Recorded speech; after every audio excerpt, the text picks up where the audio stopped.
Mes parents m'ont mise à la porte à 18 ans avec rien d'autre qu'un sac poubelle rempli de vêtements. 12 ans plus tard, lors du mariage somptueux de mon frère, ils ont annoncé qu'ils lui offraient cette même maison en cadeau.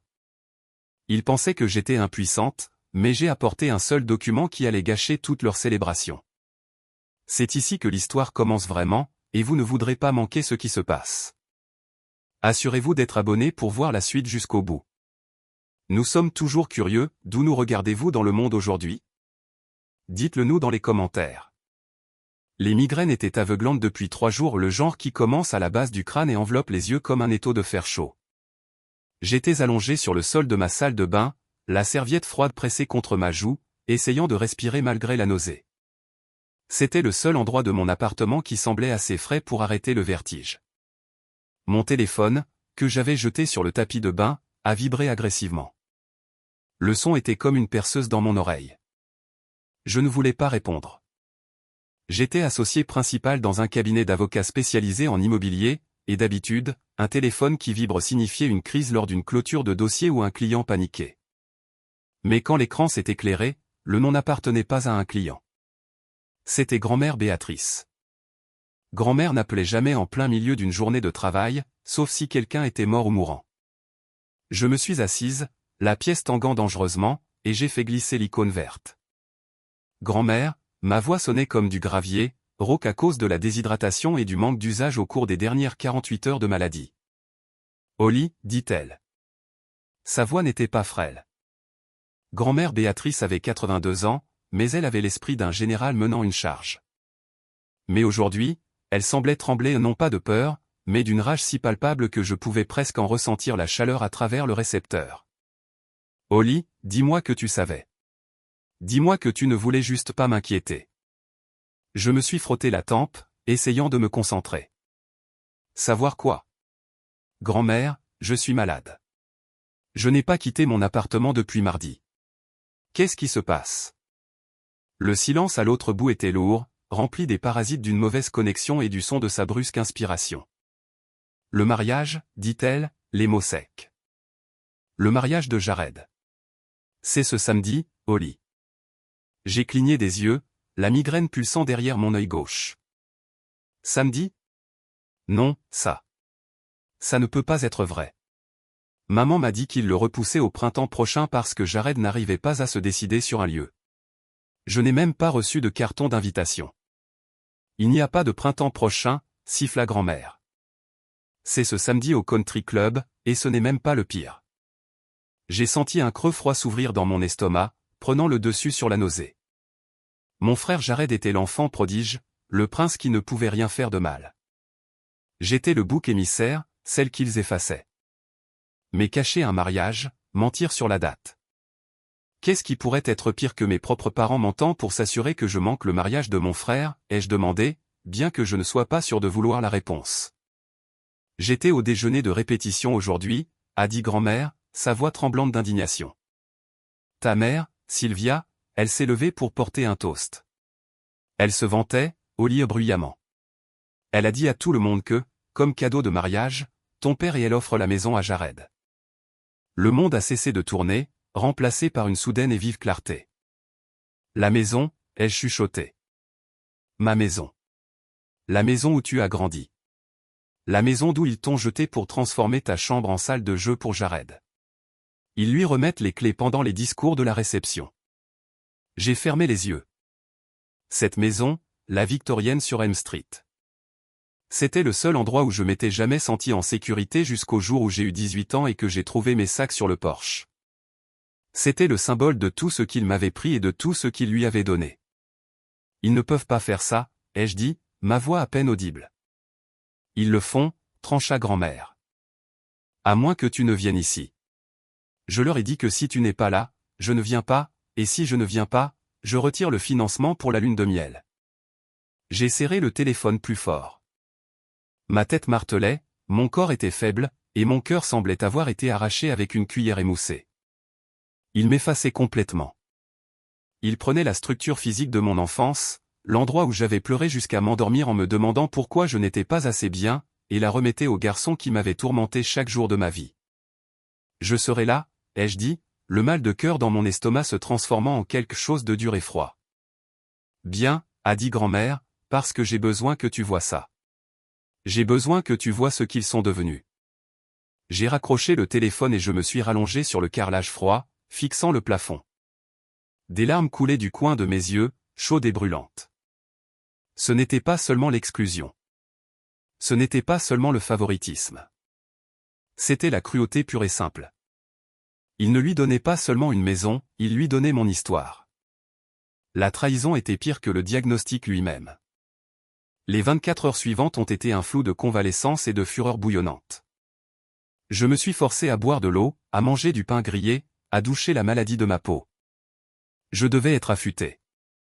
Je ne pouvais pas entrer dans cette fosse au lion en ressemblant à un animal blessé. C'était exactement ce que Sylvia voudrait. Elle se nourrissait de ma faiblesse.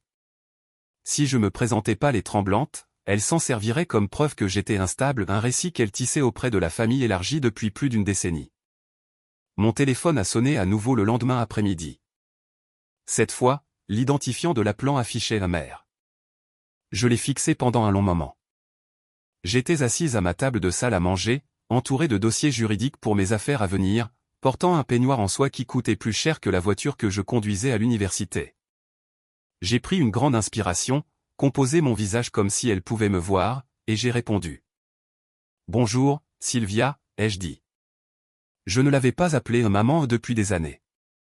Au lit, sa voix était mielleuse, dégoulinante d'une fausse douceur qui m'agaçait.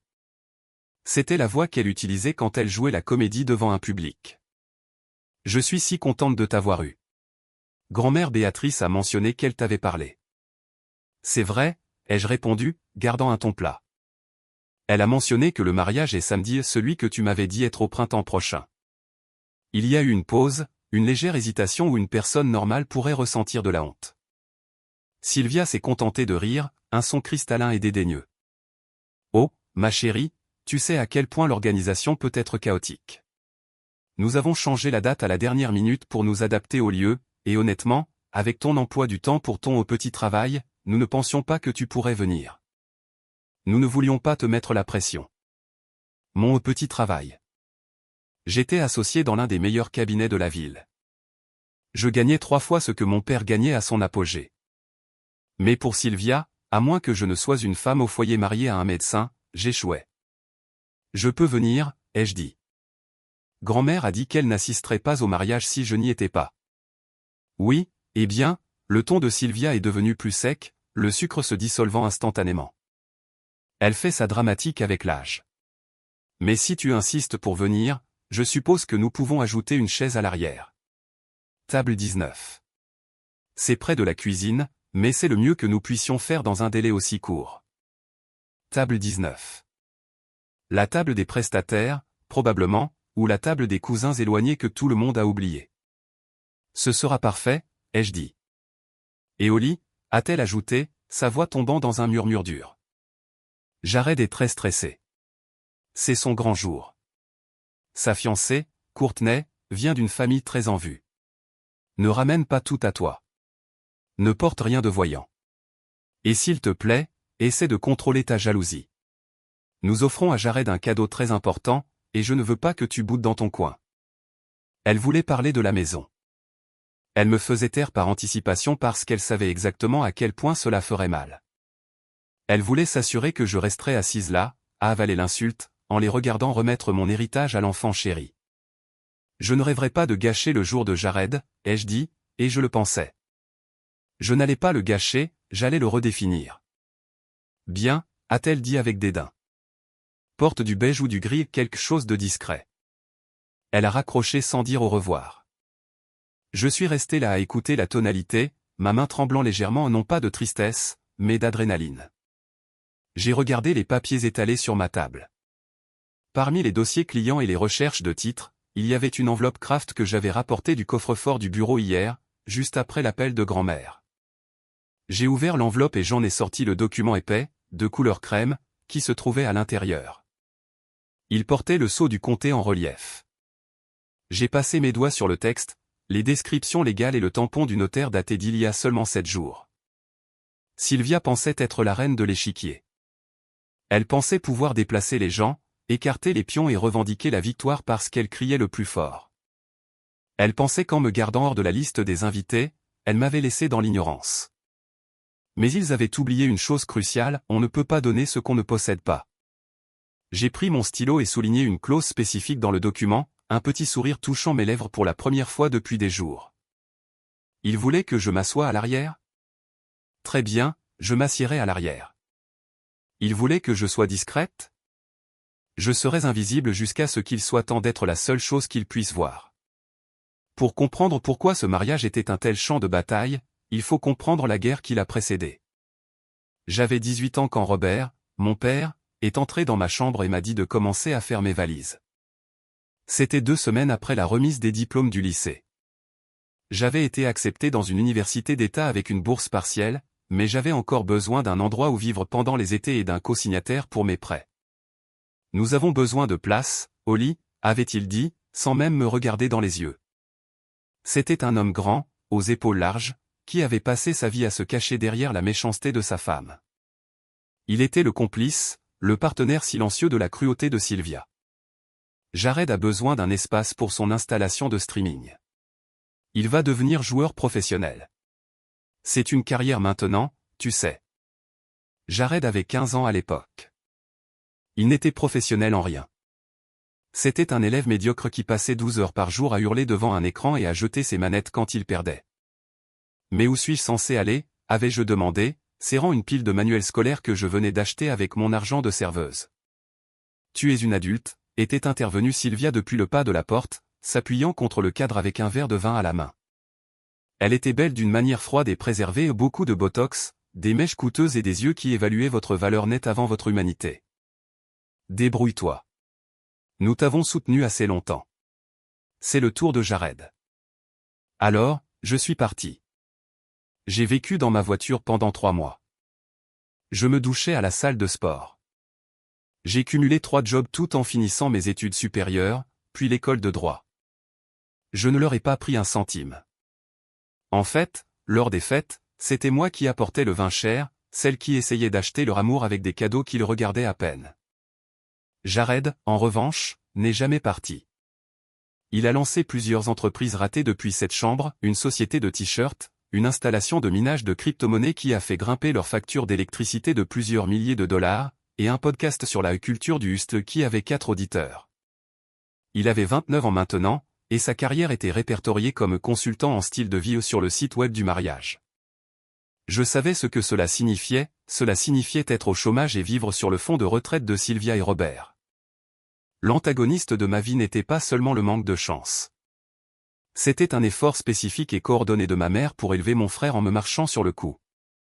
Sylvia avait besoin que Jared soit spécial parce qu'il était une extension d'elle-même. Je n'étais que la concurrence. Je suis arrivé sur les lieux samedi matin, des heures avant la cérémonie. Le country club était exactement du style de Sylvia, ostentatoire, cher et désespéré de ressembler à de la vieille bourgeoisie. Des roses blanches couvraient chaque surface. Un quatuor à cordes s'installait. Je les ai vus de l'autre côté de la pelouse. Sylvia dirigeait les fleuristes, aboyant des ordres, tandis que Robert la suivait en tenant son sac à main. Et il y avait Jared. Il ressemblait exactement à ce à quoi je m'attendais, suffisant. Il portait un smoking qui coûtait manifestement plus cher que ma première année de frais de scolarité, riant avec ses garçons d'honneur. Il avait l'air mou, non perturbé par les difficultés du monde réel parce qu'il n'y avait jamais fait face. J'ai regardé Sylvia s'approcher de lui, ajuster sa cravate, le regardant avec une adoration qu'elle ne m'avait jamais pas une seule fois montrée. Elle lui a chuchoté quelque chose et ils ont tous les deux ri, regardant vers le parking où les invités allaient bientôt arriver. Elle est probablement en train de lui dire combien d'argent elle a économisé en n'invitant pas tes amis, dit une voix à côté de moi. Je me suis retourné pour voir grand-mère Béatrice. Elle était assise sur un banc, serrant sa canne avec une intensité qui lui blanchissait les phalanges. Elle avait l'air royale en bleu marine, mais ses yeux étaient fatigués. « Grand-mère » ai-je dit, m'asseyant à côté d'elle et lui prenant la main. « Tu es magnifique. » J'ai l'air d'assister à un enterrement, grommela-t-elle, ce qui, d'une certaine manière, est le cas je suppose l'enterrement de leur dignité. Elle m'a serré la main. « Tu l'as apporté » J'ai tapoté le sac cabas en cuir noir posé à mes pieds. Il était lourd, non pas d'objet, mais de conséquences. Je l'ai apporté. Bien, dit-elle, la mâchoire se serrant. Jared est venu me voir hier. Il m'a demandé si j'allais enfin mourir bientôt pour qu'il puisse transformer ma maison en Airbnb. Il pensait être drôle. Mon sang n'a fait qu'un tour. Il t'a dit ça? C'est un monstre, Holly, fabriqué par 2 autres monstres. Elle a regardé le bâtiment principal du country club. Il pense que la maison sur Elm Street est à eux pour pouvoir la donner. Robert a mis le titre à son nom il y a des années pour gérer les impôts pour moi, mais il a oublié que l'acte fiduciaire stipule explicitement que je conserve le droit de révocation. Et ils ont oublié que je suis spécialisé en droit immobilier, ai-je ajouté doucement. Ils pensent que tu es secrétaire, Holly. Ils n'ont jamais écouté quand tu parlais de ton travail. Grand-mère m'a regardé, les yeux farouches. Aujourd'hui, ils vont écouter. Nous avons regardé Sylvia nous repérer. Son sourire s'est effacé instantanément. Elle a dit quelque chose à Robert puis a marché vers nous à travers l'herbe, ses talons s'enfonçant dans le gazon meuble. La voilà, ai-je chuchoté. Laisse-la venir, a dit grand-mère. Le piège est déjà tendu. Sylvia s'est arrêtée à 1 mètre, me dévisageant de haut en bas. Je portais une robe gris anthracite, parfaitement ajustée, sobre comme elle l'avait demandé. Mais la façon dont j'étais assise jambes croisées, menton levé elle l'agaçait visiblement. Tu es en avance, dit Sylvia. Pas de bonjour. Et Béatrice, s'il te plaît, ne commence pas avec ton visage renfrogné. C'est une occasion joyeuse. C'est un cirque, Sylvia, répondit grand-mère. Sylvia leva les yeux au ciel. Elle tourna son regard vers moi, ses yeux se plissant en regardant mon sac. J'espère que tu n'as pas apporté un cadeau sentimental bon marché pour faire une scène. Nous avons une liste de mariage, tu sais. Je n'ai pas apporté de cadeau pour la liste, ai-je dit calmement. J'ai juste apporté de la paperasse que je devais examiner. Je n'en aurai pas pour longtemps. De la paperasse, railla Sylvia. Toujours à essayer de se donner de l'importance. Essaie juste de ne pas nous embarrasser aujourd'hui, Holly. C'est tout ce que je demande. Alors qu'elle tournait les talons et s'éloignait, criant après un serveur qui portait un plateau de flûte de champagne, je l'ai regardée partir, ressentant un étrange sentiment de calme m'envahir. Elle n'en avait aucune idée. Elle s'inquiétait de la couleur des serviettes et du placement de l'orchestre, totalement ignorante que le sol sous ses pieds s'était déjà effondré. Elle pensait que j'étais là pour les embarrasser. Ce n'était pas le cas. J'étais là pour les expulser. La cérémonie fut un chef-d'œuvre de fiction théâtrale. J'étais assise au dernier rang des chaises pliantes blanches, comme on me l'avait ordonné, coincée entre une cousine éloignée qui mâchait du chewing-gum la bouche ouverte et un pilier qui obstruait la moitié de ma vue. J'ai regardé mon frère Jared se tenir à l'autel, essuyant des larmes dont je savais qu'elles étaient plus liées à l'attention qu'à l'émotion. Courtney, sa mariée, était superbe, mais elle semblait aussi jeune, trop jeune pour comprendre dans quel nid de vipère elle se mariait. Quand l'officiant commença à parler de construire un foyer et de la fondation sacrée de la famille, j'ai senti une vibration dans mon sac. Ce n'était pas mon téléphone, c'était le poids fantôme du dossier à l'intérieur. Je ne suis pas resté pour la file de félicitations. Pendant que le reste des invités affluaient vers les jeunes mariés, je me suis éclipsé vers le bâtiment principal du country club. J'avais besoin d'un endroit calme pour revoir les dernières pièces de ma stratégie. J'ai trouvé une alcôve isolée près de la bibliothèque, une pièce sentant l'encaustique au citron et le vieux papier et je me suis assise dans un fauteuil en cuir à dossier haut. J'ai sorti le dossier de mon sac. Il ne s'agissait pas seulement d'un acte de propriété. Il s'agissait d'un démantèlement méthodique du mensonge financier de mes parents. J'ai étalé les documents sur la petite table en acajou. Le premier était l'accord original de la fiducie que grand-mère Béatrice avait signé il y a 20 ans. C'était une fiducie révocable standard, plaçant la maison de Elm Street sous la gestion de mon père en tant que fiduciaire. Il s'était toujours pavané comme s'il possédait l'endroit, parlant aux voisins de ses valeurs immobilières, mais il n'était qu'un simple gestionnaire. Le deuxième document était celui que j'avais préparé la semaine dernière. Je me souvenais clairement de ce matin-là. Grand-mère était venue à mon bureau, s'appuyant lourdement sur sa canne mais avec des yeux clairs comme du cristal. Ils essaient de la vendre, Holly, m'avait-elle dit. Puis j'ai entendu Robert au téléphone. Ils veulent l'offrir à Jared, mais le plan est que Jared contracte immédiatement un prêt sur la maison pour rembourser ses dettes de jeu. C'était la pièce du puzzle que je n'avais pas réalisée avant de fouiller dans les registres publics. J'ai affiché le troisième document sur ma tablette maintenant, une recherche de privilèges. Jared n'était pas seulement un consultant en style de vie, c'était un parieur. Il devait d'importantes sommes d'argent à des créanciers. Mes parents ne lui donnaient pas seulement une maison par amour, ils essayaient d'utiliser les actifs de grand-mère pour le renflouer avant qu'on ne lui casse les jambes ou qu'on ne saisisse sa voiture. Ils allaient utiliser la valeur nette de la maison où j'avais grandi, la maison que grand-mère avait bâtie pour couvrir les traces des échecs de leur enfant chéri. Mais ils avaient omis la clause de révocation de la fiducie.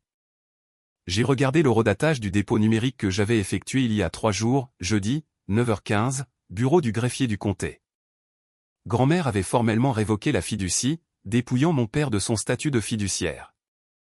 Immédiatement après, elle avait établi un acte de cession, transférant la propriété du 42 Elm Street à un nouveau propriétaire, Olivier Miller. J'étais la propriétaire. Je détenais le titre. La maison qu'il s'apprêtait à offrir était légalement la mienne. J'ai pris une gorgée de l'eau pétillante que j'avais prise au bar, les bulles piquant ma langue. Je devais être absolument certaine. J'ai appelé mon assistante juridique, Sarah, qui était en attente malgré le fait qu'on soit samedi. Oli, répondit-elle à la première sonnerie. Je regarde le registre en ce moment même. Est-ce que c'est verrouillé, ai-je demandé, la voix ferme bien que mon cœur tambourine contre mes côtes. C'est verrouillé, scellé et acté, confirma Sarah. Le transfert de titre a été enregistré il y a 48 heures. Le système électronique est mis à jour. S'ils essaient de déposer quoi que ce soit lundi, ce sera rejeté immédiatement. Tu es l'unique propriétaire officiel. Et les privilèges? J'ai trouvé 3 autres jugements contre Jared ce matin, ajouta Sarah, sa voix baissant d'un ton. C'est grave, Oli. Il doit plus de 80 000 $. Si tes parents lui avaient transféré ce titre, les créanciers se seraient jetés sur la maison en moins d'une semaine. Tu n'as pas seulement sauvé la maison, tu as empêché une saisie immobilière. Ils allaient sacrifier l'héritage de grand-mère pour payer son habitude du poker, ai-je chuchoté, la réalisation pesant sur moi comme une couverture lourde. Est-ce que grand-mère est au courant pour le jeu? Je ne lui ai pas dit l'ampleur, a dit Sarah, mais elle en sait assez. Elle sait qu'ils sont imprudents. Merci, Sarah. Tu me sauves la vie. Allez, va les chercher, chef. J'ai raccroché et fixé les papiers.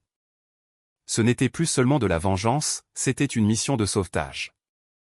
Mes parents étaient prêts à tout brûler pour garder Jared au chaud. Ils allaient remettre un actif de 600 000 $ à un homme qui le perdrait en un mois.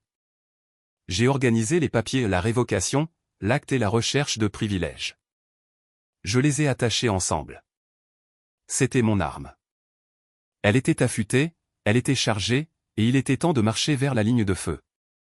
Je me suis levé, j'ai lissé la jupe de ma robe et j'ai vérifié mon reflet dans la vitre sombre. La femme qui me regardait n'était plus la jeune fille de 18 ans effrayée pleurant sur le porche.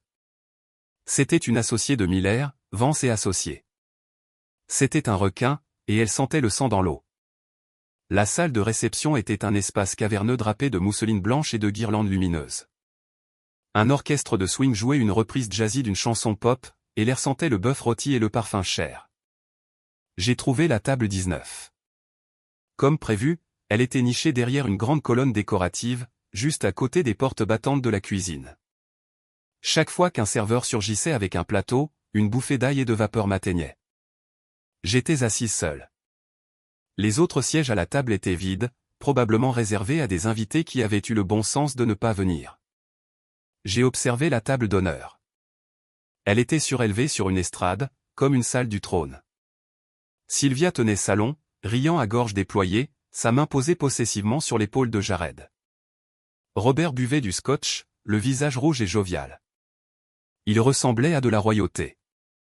Il semblait intouchable. Puis la musique s'est tue. Le témoin, un des copains de jeu de Jared qui portait des lunettes de soleil à l'intérieur, a marmonné un discours sur le fait que Jared était une légende. Puis ce fut le moment. Robert s'est levé et a tapé une cuillère contre son verre. La salle fit silence. Sylvia se tenait à côté de lui, rayonnante, serrant un micro. Merci à tous d'être venus, tonna la voix de Sylvia, amplifiée et résonnante. Aujourd'hui, c'est une question d'amour. C'est une question de famille. Et pour Robert et moi, c'est une question d'héritage. Elle fit une pause pour l'effet dramatique, regardant la foule. Ses yeux parcoururent la salle, sautant directement la table 19. Nous voulions donner à Jared et Courtney un départ dans la vie qui reflète ce qu'ils représentent pour nous, ajouta Robert, son élocution légèrement pâteuse. Nous ne voulions pas qu'ils s'inquiètent des loyers ou des hypothèques. Nous voulions qu'ils aient un foyer. Un murmure parcourut la foule. Alors, annonça Sylvia, sa voix tremblante d'une émotion théâtrale, nous offrons officiellement aux nouveaux mariés les clés de la propriété familiale sur Elm Street. La foule eut un souffle de surprise. Des applaudissements éclatèrent. Un écran de projection descendit derrière eux, affichant une photo de la maison victorienne. Ma maison. La maison de grand-mère. Sylvia chercha sous la table et sortit une clé en carton ridiculement grande, peinte en doré avec un ruban rouge. Elle la remit à Jared, qui se leva et l'enlaça, s'essuyant les yeux. C'était un moment parfait. Un mensonge parfait. Je n'ai pas crié. Je n'ai pas renversé de table.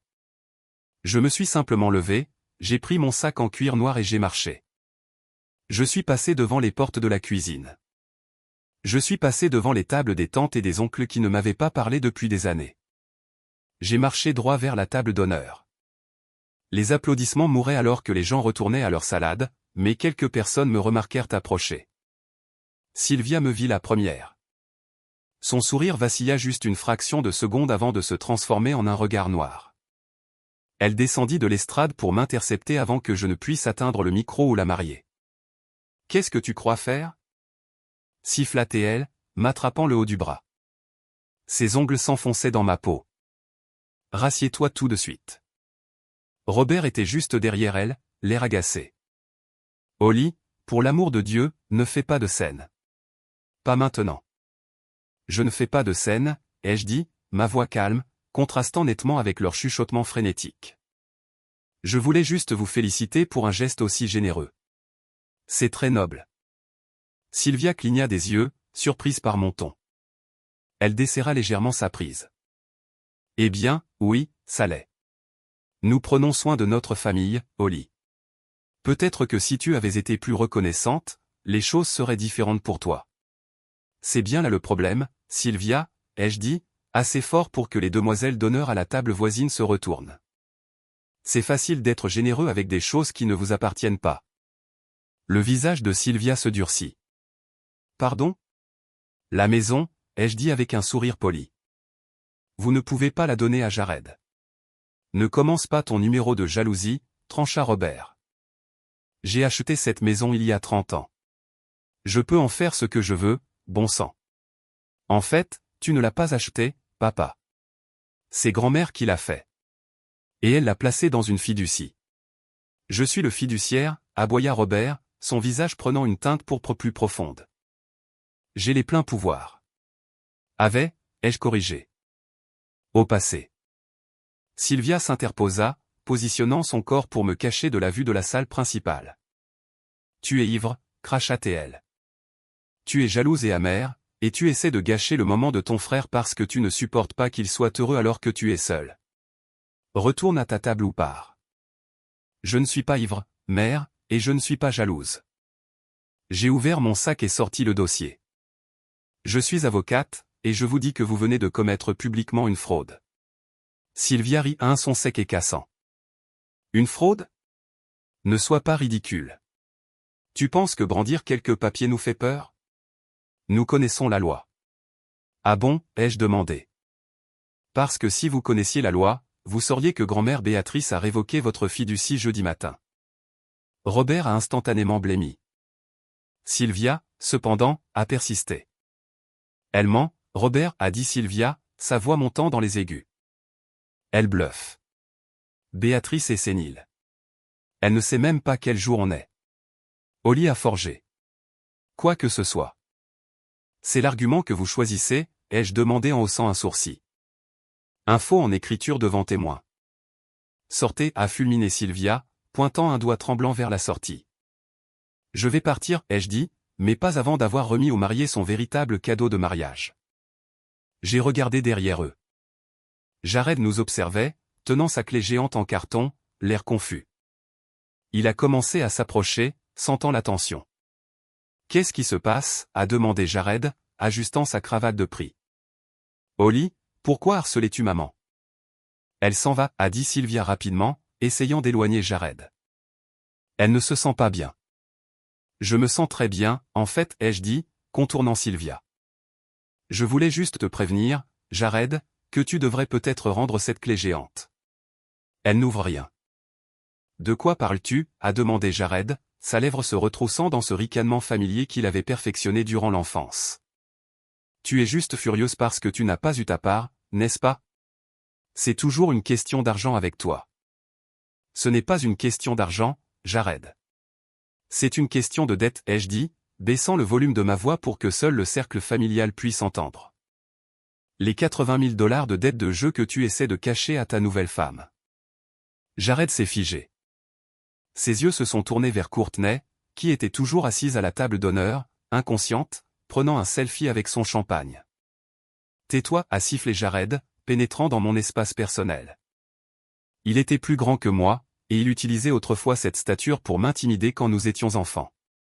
Il se penchait sur moi jusqu'à ce que je tressaille. Je n'ai pas tressailli aujourd'hui. J'ai effectué une recherche de privilèges, Jared ai-je dit, soutenant son regard. Je suis au courant pour les créanciers.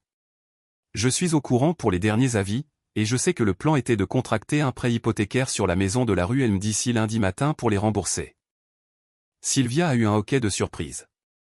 Elle s'est tournée vers Robert. Tu as dit que c'était pour le lancement de son entreprise. Ainsi, même Sylvia ne connaissait pas toute l'étendue de la situation. Robert lui avait menti à elle aussi. La toxicité dans cette famille était comme une poupée russe, des couches et des couches de tromperie. Cela n'a pas d'importance, est intervenu Robert, essuyant la sueur de son front. La maison est à nous.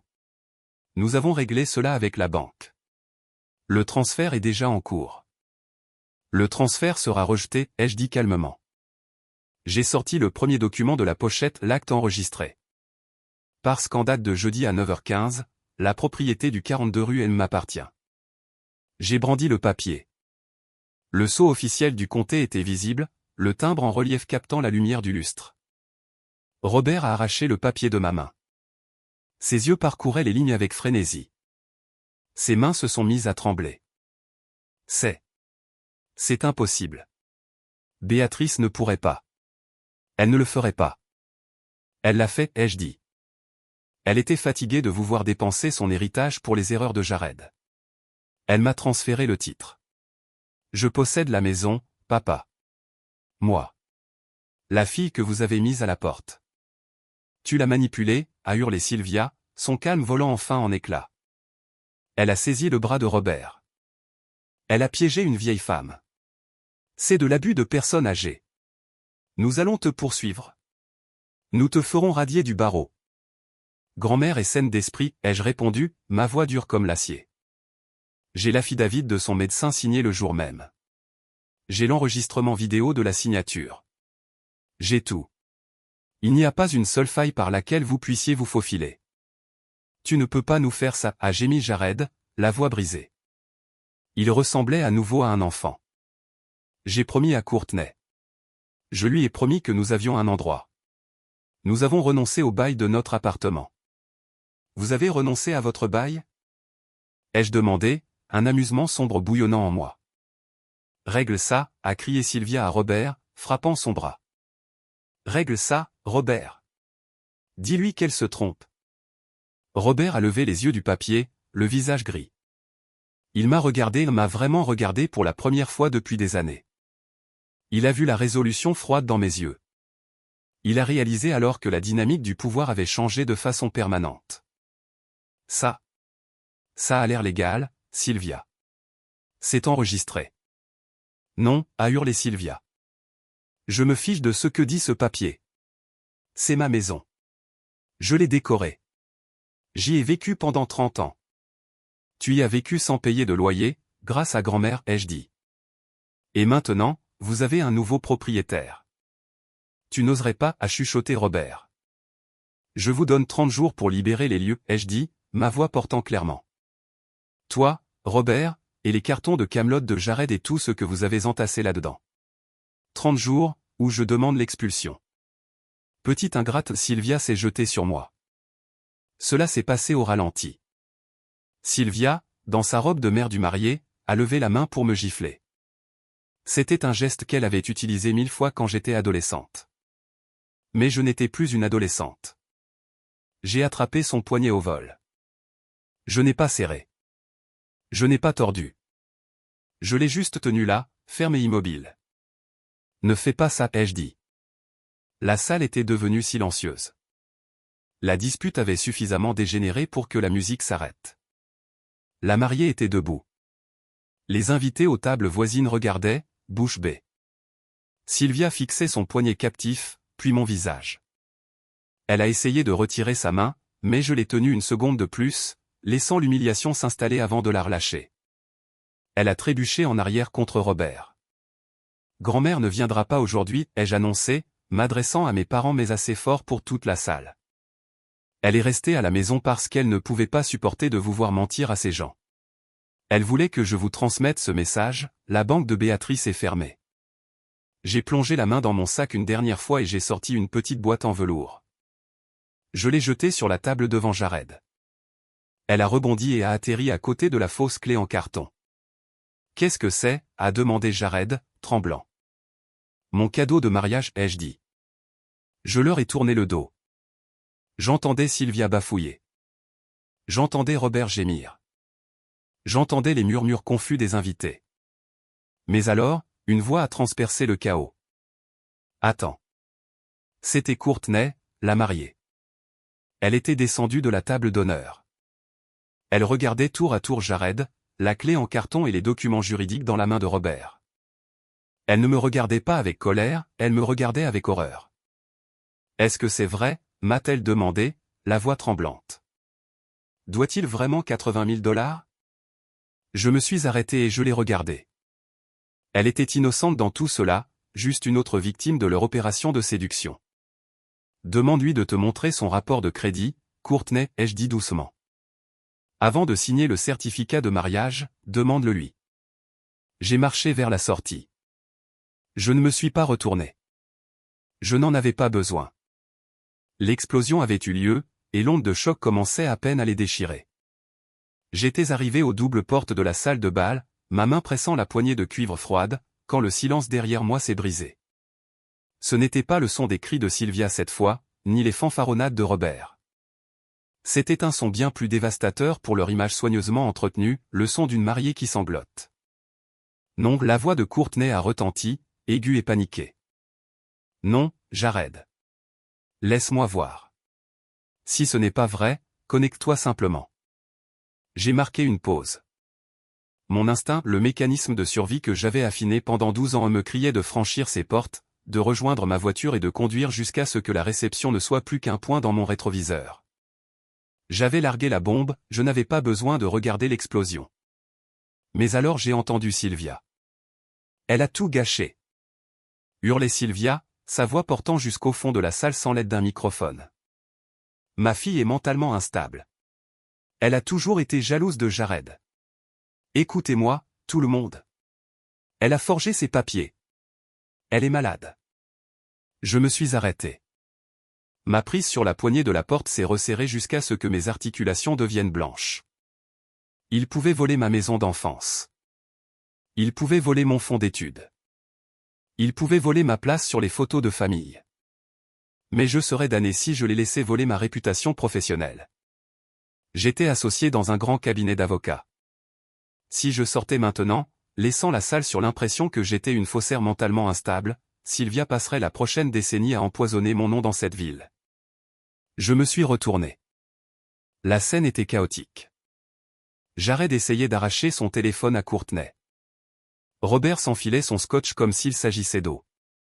Sylvia se tenait sur les marches de la table d'honneur, les bras grands ouverts, s'adressant à la foule confuse comme un prédicateur essayant de contrôler une émeute. « S'il vous plaît » a crié Sylvia, forçant un sourire maniaque. Le DJ, un gamin à l'air terrifié qui ne devait pas avoir plus de 20 ans, regardait tour à tour Sylvia et la foule silencieuse. Il n'a pas appuyé sur lecture. Je suis revenu dans la salle. Je n'ai pas couru. J'ai marché avec la cadence lente et délibérée d'un avocat entrant dans une salle d'audience pour ses plaidoiries finales. Le claquement de mes talons sur le parquet semblait résonner dans le silence. C'est un mensonge, ai-je dit. Ma voix ne criait pas, mais elle portait. Je projetais depuis le diaphragme, une astuce apprise lors de ma première année de litige. Sylvia s'est figée, ses yeux s'écarquillant en me voyant revenir. « Faites-la sortir d'ici », a-t-elle crié au garçon d'honneur. « Faites-la sortir !» L'un des garçons d'honneur, un gars costaud nommé Mike, dont je me souvenais vaguement de l'époque du lycée de Jared, a fait un pas hésitant vers moi. « Mike, ai-je dit, verrouillant mon regard dans le sien. Touche-moi et je te fais arrêter pour agression avant que le gâteau ne soit coupé. Je suis une avocate agréée dans cet état. Veux-tu vraiment te retrouver avec une plainte pour Jared ? » Mike s'est arrêté net. Il a regardé Jared, puis m'a regardé, et a fait un pas en arrière en levant les mains en signe de reddition. J'ai continué à marcher jusqu'à me retrouver juste devant la table d'honneur à nouveau. Je n'ai pas regardé mes parents. J'ai regardé le couple plus âgé assis de l'autre côté du cortège nuptial, les parents de Courtney, M et Madame Sterling. Je les reconnaissais d'après les pages mondaines.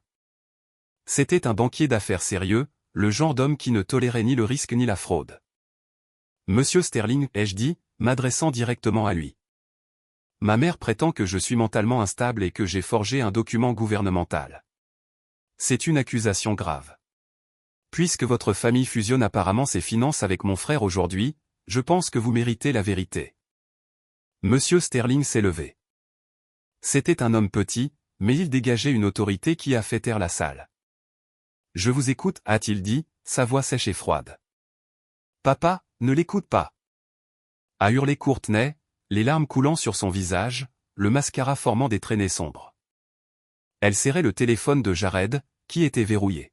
« C'est privé », a crié Jared, le visage rouge et tacheté. « La vie privée concerne les SMS, Jared, ai-je dit calmement. Pas 80 000 $ de dette au moment où tu t'apprêtes à signer une hypothèque. » Je me suis tourné à nouveau vers Monsieur Sterling. La maison du 42 rue Elm est légalement la mienne. Grand-mère Béatrice me l'a transférée pour empêcher exactement ce qui se passe actuellement. Mes parents n'ont aucun actif à donner. Ils ont hypothéqué leur propre maison 3 fois pour payer ce mariage afin de vous impressionner. Un murmure collectif a parcouru la salle. Sylvia semblait s'étouffer. C'est un mensonge, a rugi Robert, frappant son verre vide sur la table. Il a volé en éclats, envoyant des débris de verre dans le centre de table florale. Nous sommes solvables. Nous sommes riches. Alors pourquoi grand-mère Béatrice a-t-elle payé la compte du traiteur, ai-je demandé. J'ai le reçu dans mon sac. Pourquoi as-tu demandé un prêt à l'oncle Marc la semaine dernière? J'ai vu le fil de discussion des courriels. Je bluffais pour le fil de discussion, mais je connaissais mon père. Il demandait toujours de l'argent quand il était acculé. La bouche de Robert s'est ouverte et refermée, mais aucun son n'en est sorti. Le bluff a fonctionné. Monsieur Sterling a regardé Robert, son expression passant de la confusion au dégoût. Il s'est ensuite tourné vers sa fille. « Courtney, donne-moi le téléphone. »« Non », a crié Jared, essayant de le reprendre. « Vous ne pouvez pas faire ça. C'est mon mariage. » Monsieur Sterling n'a pas crié. Il a simplement contourné la table, saisi Jared par les revers de son smoking coûteux et l'a repoussé sur sa chaise. C'était une démonstration frappante de dominance physique de la part d'un homme dans la soixantaine. « Déverrouille le téléphone, mon fils, a dit Monsieur Sterling, sa voix dangereusement basse, ou j'embauche une équipe de jury comptable pour passer ta vie au peigne fin dès lundi matin. Si tu n'as rien à cacher, déverrouille-le. » Jared tremblait. Il a regardé Sylvia pour obtenir de l'aide, mais elle fixait le sol, vaincue. Il a regardé les invités qui filmaient avec leur téléphone. Il m'a regardé, la haine brûlant dans ses yeux. D'une main tremblante, il a pris le téléphone des mains de Courtney, a tapé le code et l'a tendu à son beau-père. Monsieur Sterling a fait défiler l'écran.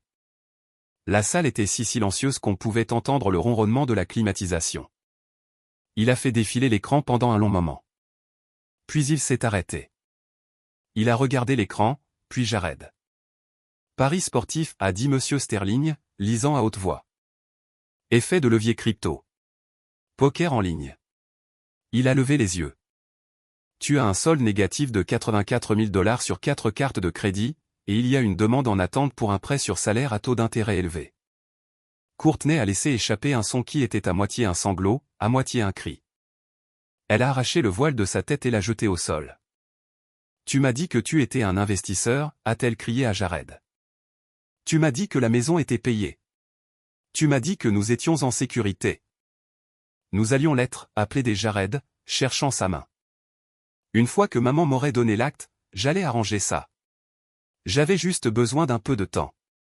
C'était une stratégie d'investissement. C'était une fraude, a tonné Monsieur Sterling. Il s'est tourné vers sa femme. Prends la voiture. On s'en va. Courtney, attends. Sylvia s'est précipitée vers l'avant, saisissant le bras de la mariée. On peut arranger ça. On peut rembourser. Robert a une pension. Retirez vos mains de ma fille, a sifflé Madame Sterling, s'interposant entre elles. Vous êtes des vipères. Vous nous avez menti pendant 1 an. Vous nous avez laissé payer pour la lune de miel, la robe, l'open bar, tout cela pendant que vous complotiez pour la mener à la faillite. Nous voulions juste qu'il soit heureux, a balbutié Sylvia, les larmes coulant enfin, mais c'était des larmes d'apitoiement sur elle-même, pas de remords. Vous vouliez un renflouement, ai-je corrigé depuis la salle. Madame Sterling m'a regardé.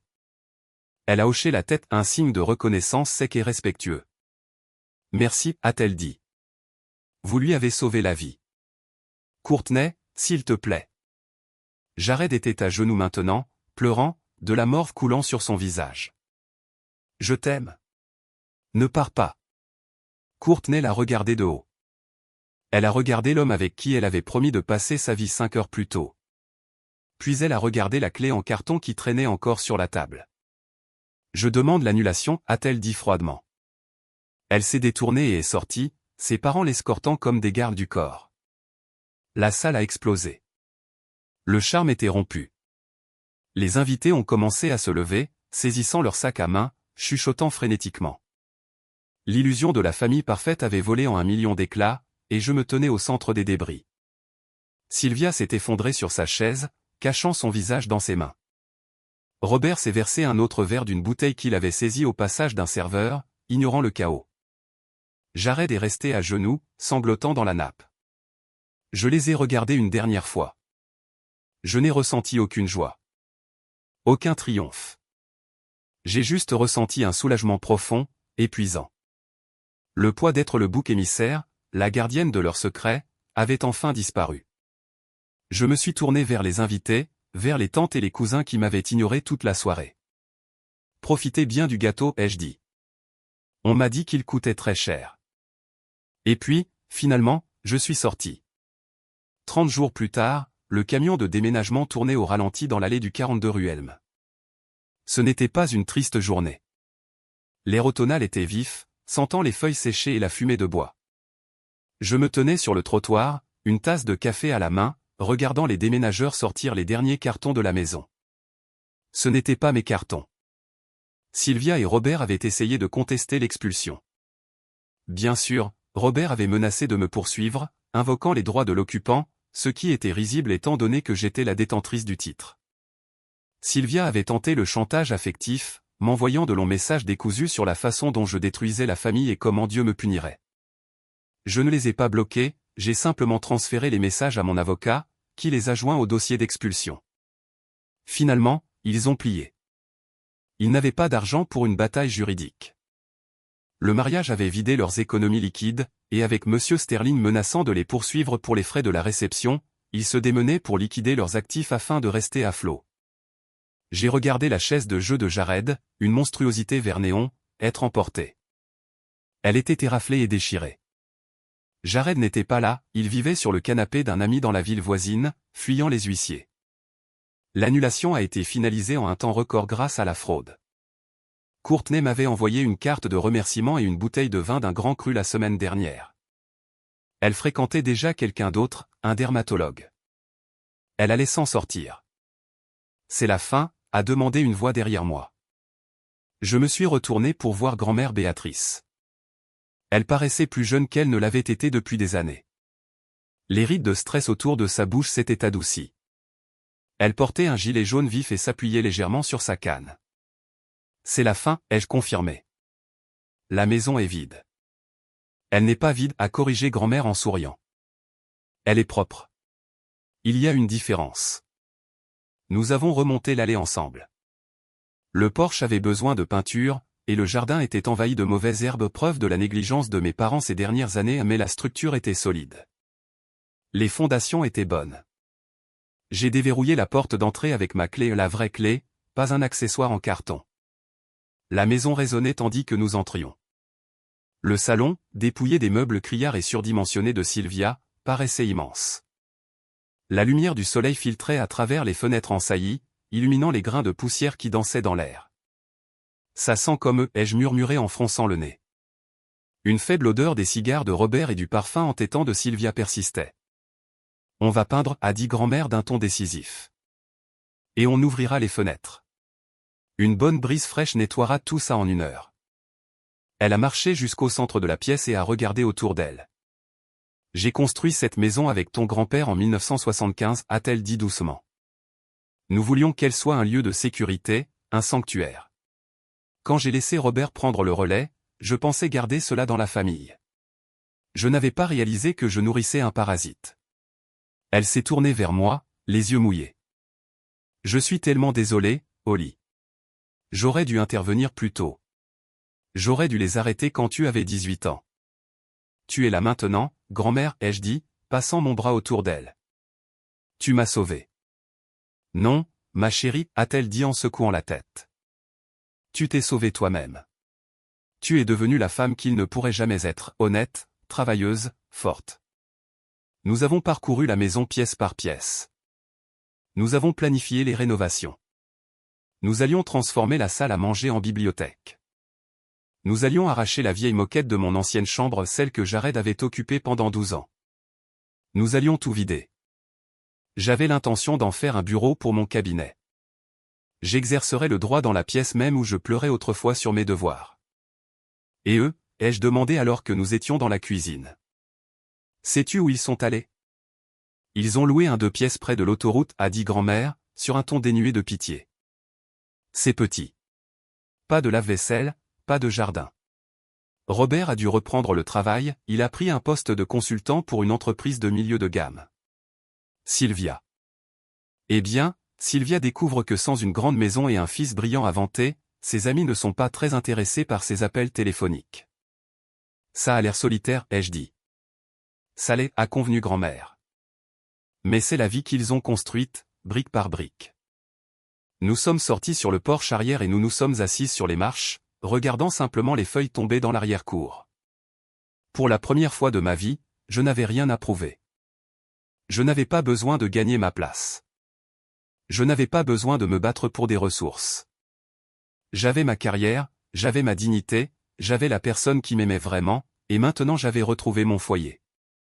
Mon téléphone a vibré dans ma poche. C'était un SMS de Sylvia. J'ai jeté un coup d'œil à l'aperçu, Holly, s'il te plaît. L'appartement sent la fumée.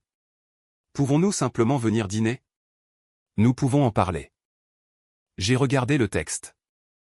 J'ai pensé à la jeune fille de 18 ans avec son sac poubelle rempli de vêtements, suppliant de rester, suppliant d'être aimée, et se voyant répondre non. J'ai tapé sur l'écran, sélectionné ou bloqué le contact et glissé le téléphone dans ma poche. Qui était-ce? A demandé grand-mère. Personne, ai-je souri, posant ma tête sur son épaule. Grand-mère a serré ma main. Nous sommes restés assises là, dans le calme, nous appropriant le silence, nous appropriant la paix, nous appropriant l'avenir. La maison était enfin, véritablement, à nous.